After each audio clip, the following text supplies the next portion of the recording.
this is Optibotimus with another video review. And today we're going to be taking a look at the new NECA Toys Terminator 2 Judgment Day T-1000 liquid nitrogen version. Now this is basically, well, I don't want to say, well, it is a repaint because this is the mold that he's based off of. I mean, obviously I have the blade arm on as opposed to the original arm, which is what that one has. But you can also see there's a little bit of a slight difference to the mold. You can have a little bit of dotting and stuff on there. Now, I'm going to set him, well, just get rid of him. But as you can see, I picked this up from my local comic book shop. I paid $17.95 for it. Flipping around here on the back, you see a really cool image of Robert Patrick in that form. And it says target identified, the model T-1000 liquid nitrogen.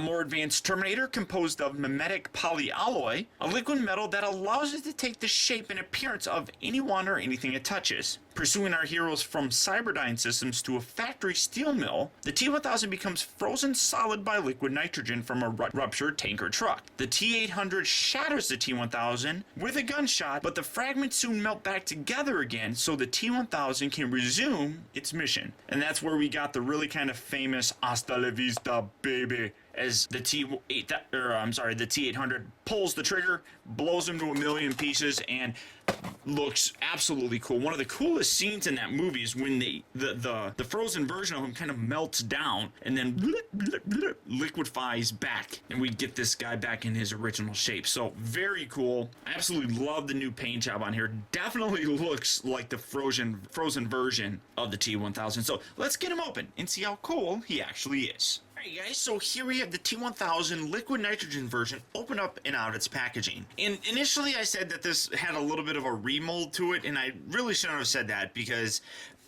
as you can see, what they basically did was put some kind of like a extra bit of paint on here. Let me zoom in a bit. You can really see it. I mean, there's a lot of it here in his legs, obviously, and then as you come up to the upper body, it's there as well. A little bit harder to see, but you can definitely see it. The problem that I have with this is as I touch it, it's coming off. I'm trying to see. I mean, it's edgy. Like on my hand, you can see like there's a dot right there. There's a dot right there. As I touch it, and I can hear some bits of it fall on my whiteboard. I'm not 100% sure how I feel about that, but I mean, yeah, it's really kind of strange that that's what's going on here, and I'm not particularly a fan of it, to be totally honest. I mean, yeah, I got it all on my whiteboard here. I can hear it, like I said, hitting down on it.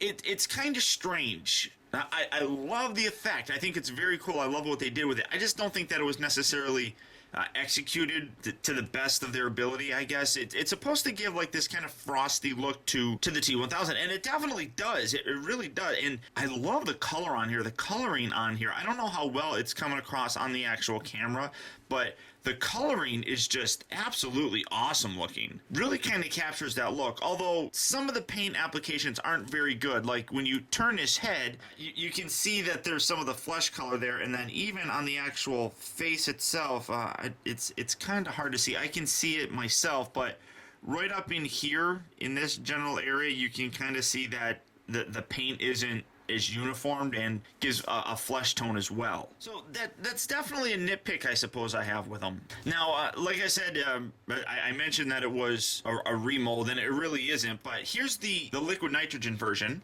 as I brought out earlier, here's the character that the figure that he's actually based off of. And it's exactly the same, it's just repainted.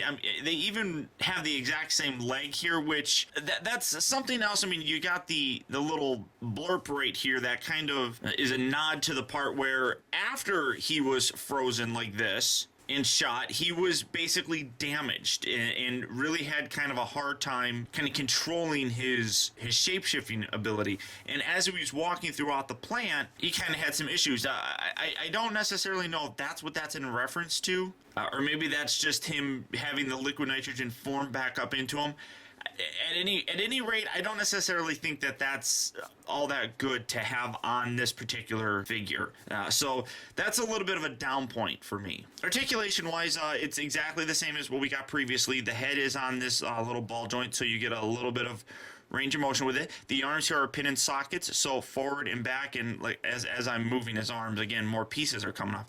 The elbows are articulated. They also rotate. It can detach, just like so, just like the original one did, and you can swap out an arm if you really wanted to, but plug that back in there. He does come with the gun. We'll get in that in a second. This arm also pin and socket at the shoulder. Same with the elbow. The wrist here are on ball joints, so you can move that around. Waist articulation, and then he actually has knee articulation, which it rotates, well, moves forward and back, rotates, but because of the position of the leg, and I get all this stuff on here.